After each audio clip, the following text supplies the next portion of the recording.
Good morning. What a splendid morning it has been. So a few weeks ago, I put out a little two-part mini-series of videos where I get out and photograph some great owls. What a fantastic trip that was. Such beautiful birds, and I had such a fun time with them. I got out in just this amazing forest. Went out backpacking for a few days. Had multiple encounters with these owls and was able to get some really fun pictures. Some of my most favorite great owl images that I've ever taken was on that trip. Yeah, I can't stop thinking about that trip and those owls. And I mentioned at the end of that video that I was hoping to get back out with those beautiful birds again soon. So here I am back out in the forest looking for these owls. It's been another 4-day trip, and it wasn't until this morning, end of the last day, that I was able to find an owl to photograph, and I just had a great time. A beautiful owl and some of the lingering colors out here. Just a wonderful morning. This morning was a little bit different though. You know, for years now as a wildlife photographer, this has been my setup here, which I'll get into in a little bit.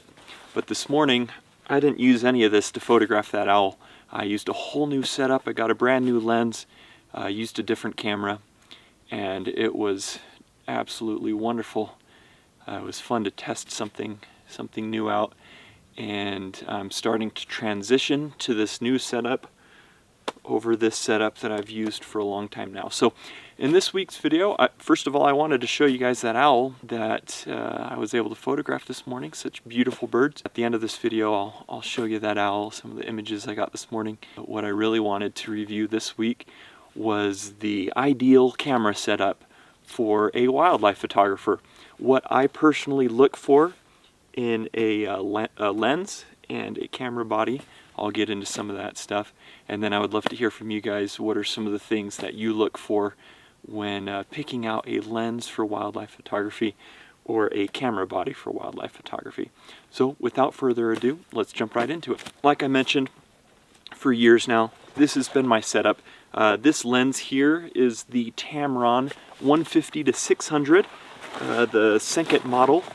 And this is the Canon 1DX Mark II, the camera body. And this is what I use for the majority of my still images, my photography. But like I said, this isn't what I used at all this morning. These Tamron lenses I have used for years now, and I absolutely love them. This is the Senket model lens. Before this lens, I used the first model pretty much from day one as getting into wildlife photography. I've used different camera bodies over the years. I started with a Canon Rebel T3i, I think it was. I moved on to a 7D Mark II, and then this camera. And the video that I'm filming, or the camera that I'm filming this video with, is with the Canon R5. And that's the camera body that I have been using on this trip, specifically this morning as I photographed the owl. Now the lens that I used, my new lens, this was my first time using it, is the Canon RF 100-500 millimeter lens. So as I get into my ideal camera setup with the lenses and the camera bodies, I'll talk to you guys a little bit about why, again, I transitioned from this setup here to this lens and using the R5 in just about everything. But one of the first reasons that I started transitioning from this to my new setup, the R5 again, and the 100-500, is the weight. This camera here, I never noticed how heavy this setup was here. I always thought it was pretty light. I never noticed how heavy it actually is until the last few days carrying around the R5 and this lens. You know, this lens here on the R5 is incredibly light compared to this setup here, and it's been so nice the last few days hiking around with this new setup. As a wildlife photographer who focuses primarily on backcountry wildlife, where I hike for even days at a time on some trips to be able to find and photograph wildlife, an incredibly light setup is something that is very important to me personally. It gets really heavy on some trips. To carry 2 camera bodies with me, multiple lenses, is just a lot of added weight.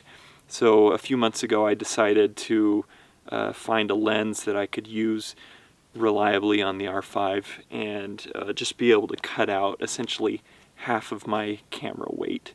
So you may be wondering now, if my goal is to just cut weight, why not just leave the camera body at home and use the Canon R5 with this Tamron lens? For those of you who aren't familiar with Canon, just so you understand a little bit, this lens here that is made for mirrorless cameras like the Canon R5, this is an RF mount. It's a different mount than these EF mounts here.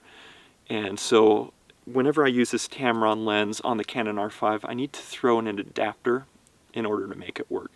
And I've noticed that anytime I try to take still images on the R5 with this Tamron lens, this lens almost freezes up. It has a really hard time focusing, and at times I do have to switch it to completely manual focus and focus it manually, which can be hard to do quickly at times if you've got a fast moving subject, different things like that. So this lens has not been the most reliable lens to use with the Canon R5. That's just my experience. Also, whenever I'm using this lens to get video with the Canon R5, most of the time it works really well, but sometimes it does that same thing where it just kind of freezes up and it has a hard time focusing where I want it to focus. And when I get a moving subject, it has a hard time maintaining that focus on the subject. So more and more lately I've been missing a lot of just cool scenarios that are in front of me because the lens with the adapter on the R5 just can't keep up. The focus isn't fast enough and the lens tends to freeze up a little bit. So I wanted to try a lens that is made for a mirrorless camera, that is made for the Canon R5.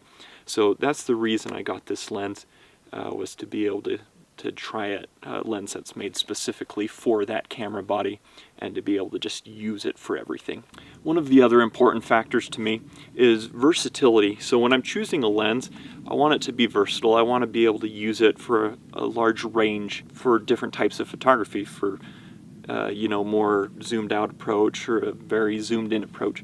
So this 100 to 500 lens, it's got a good range. I can zoom in quite a bit and it's just a very versatile lens.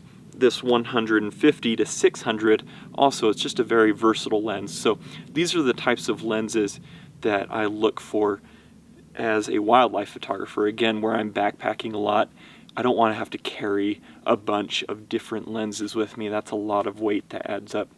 And so I look for lenses that are very versatile, and this has proven to be a very versatile lens, and I've really enjoyed using it.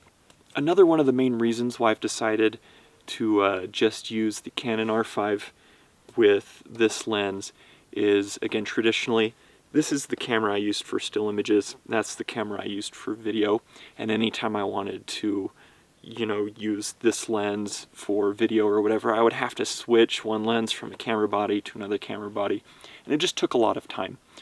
So I really wanted to have a lens that, and a camera body that I could use for both still images and video. And this morning, for example, when I was taking pictures of that great gray owl and I wanted to switch to video, it's just a couple buttons and it was done, rather than switching lenses from camera to camera. It was just a lot quicker, and I feel like that will allow me to get a lot more images and video footage without missing opportunities while I'm switching lenses and different things like that. Another one of the big factors that made me decide to transition camera setups and lens setups was the fact that I have been using the Canon R5 a lot more over the last year. This last year has been incredible. I've had so many wonderful wildlife encounters. A lot of those encounters being from a photo blind, though. A lot of the work that I've been doing recently has been from a photo blind or with my ghillie net, where I need to remain completely hidden from the animals that I'm photographing. This camera is wonderful, but even on silent shutter, it's not very silent.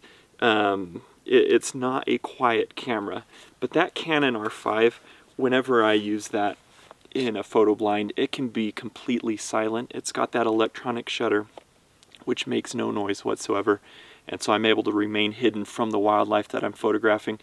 And as a wildlife photographer, That is one of the most important things to me that I can look for in a camera, is just that completely silent shutter, especially when I need to remain hidden from the wildlife that I'm photographing. So the fact that I've been using this camera more over the last year than I actually have been using this one at times just made me decide that it was time to cut a lot of the weight, a lot of the bulk from my pack, a lot of the complexities of switching lenses from camera to camera, and just use the one camera for pretty much everything that I'm doing at this point. Again, it's a transition that I'm just super excited to try. So these different factors that I've talked about, these are just some of the things that are most important to me as a wildlife photographer when I look for a lens or a camera body to use.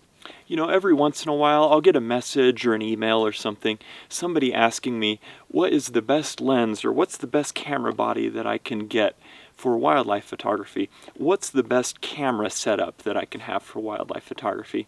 As much as I would love to be able to give you a direct answer for that question, I can't, because there isn't a direct answer to that question. The answer to that question is going to be different for every wildlife photographer. There's reasons I love using Canon over Sony or Nikon, but there's things about Sony that I love over Canon. I mean, each camera is going to be different, and you just need to pick what's best for you. So if you're looking for a new camera setup, my best recommendation, honestly, is to identify what's most important to you as a photographer. Find a camera and a lens combination that fulfills those needs that you have as a photographer. And you can even go into a local camera store, try some different setups there, test them out, rent them for a couple days here, a couple days there, these different setups, and see what you like best. I would love to hear from you. What are some of your priorities as a wildlife photographer? What are some of the things you look for in a lens? What are some of the things you look for in a camera body? What's your ideal combination and why? I would love to hear from you. I love learning from you guys, and I know a lot of the people who read through those comments, as I've mentioned in previous videos, that's where we learn together, and it's just fun reading what priorities you guys have versus my priorities versus somebody else, and being able to learn from each other. So please let me know in the comments below, what are some of the things that you look for in a camera lens, in a camera body? What are some of the things that are most important to you? That owl was so much fun this morning. I don't want to bore you guys anymore with what I have to say, so let me show you guys that owl, some of the images I got this morning, and I hope you guys enjoy. Thanks again, and we'll see you next week.